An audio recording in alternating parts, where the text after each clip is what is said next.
Hello' everyone, আপোনালোক সকলোকে পুনৰবাৰ মোৰ চেনেল দীপিকাৰ সেউজীয়াৰ পৃথিৱীলৈ মই স্বাগতম জনাইছোঁ। আজি মই আপোনালোকৰ কাৰণে লৈ আহিছোঁ সৰিয়হৰ লগত কাৱৈ মাছৰ খুব ধুনীয়া এখন তৰকাৰী। আশা কৰোঁ আপোনালোকে ভিডিঅ'টো চাই ভাল পাব। তেনেহ'লে একেবাৰে দেৰি নকৰোঁ আৰু জল্দি ভিডিঅ'টো ষ্টাৰ্ট কৰোঁ। প্ৰথমে মই কেৰাহীত তেল গৰম কৰি ল'লোঁ আৰু তাতে হালধি নিমখেৰে মেৰিনেট কৰা মাছকেইটা দি দিলোঁ। আৰু ভালদৰে কেনেদৰে মেৰিনেট কৰিব পাৰি তাৰ এটা ভিডিঅ' মোৰ আগত দি থোৱা আছে। যদি আপোনালোকে চোৱা নাই, লিংকটো মই ডেছক্ৰিপশ্যনত দি দিম, চাই ল'ব পাৰিব।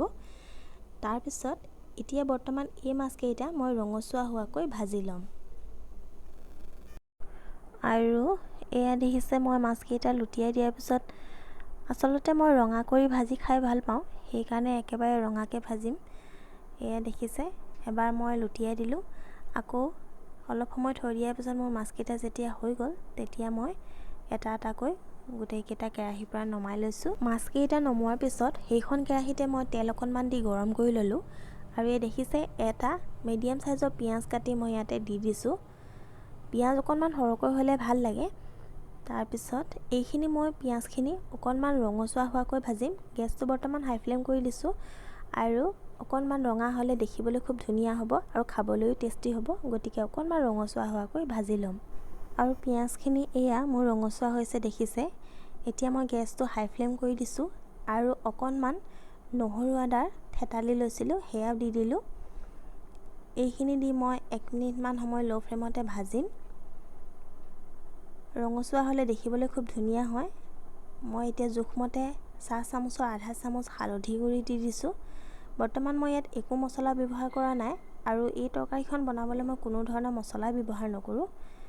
তাৰপিছত এইখিনি দেখিছে, ডাঙৰ চামুচৰ 3 চামুচ সৰিয়হ আৰু জলকীয়া, এইখিনি মই পিচি লৈছোঁ আৰু মই এইখিনি এতিয়া বৰ্তমান ইয়াত দি দিছোঁ। প্ৰায় 2 মিনিটমান সময় ল' ফ্লেমত ভজাৰ পিছত মই গেছটো হাই ফ্লেম কৰি দিছোঁ। আৰু দেখিছে, এইখিনি মোৰ অকণমান এনেদৰে লাগি যোৱা ধৰণৰ হৈছিলে। তাতে মই এতিয়া আধা বাতি পানী দি দিছোঁ আৰু এইখিনি মই এনেদৰে অকণমান সময় লৰাই থাকি শুকাবলৈ দিম।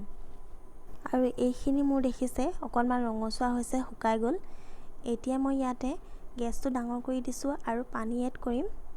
পানী নিজৰ সুবিধা অনুযায়ী দিব। মই ইয়াত 1.5 গিলাচ পানী ব্যৱহাৰ কৰিছোঁ। কিমান জুলীয়াকৈ খায় আপোনালোকে সেইটো নিজৰ কথা। মই অকণমান পানী বেছিকৈ দিছোঁ, প্ৰায় 2 গিলাচৰ ওচৰা-ওচৰি হ'ব। এতিয়া আকৌ অকণমান দি দিলোঁ। তাৰপিছত এইখিনি মই ভালদৰে উতলিবলৈ দিম। আৰু এতিয়া মই বৰ্তমান ইয়াত এড কৰি দিছোঁ নিমখ। নিমখটো মই এতিয়াহে জোখমতে পাম কাৰণে দিছোঁ আৰু এইখিনি মই উতলিবলৈ দিম। আৰু 10 মিনিটমান ল' ফ্লেমত উতলোৱাৰ পিছত এইখিনি মোৰ ইমানখিনি হ'ল। এতিয়া মই ইয়াতে মাছকেইটা এড কৰিব পাৰিম। দেখিছে, মাছকেইটা দি দিলোঁ। আকৌ মই 5 মিনিট সময় ল' ফ্লেমত উতলিবলৈ দিম।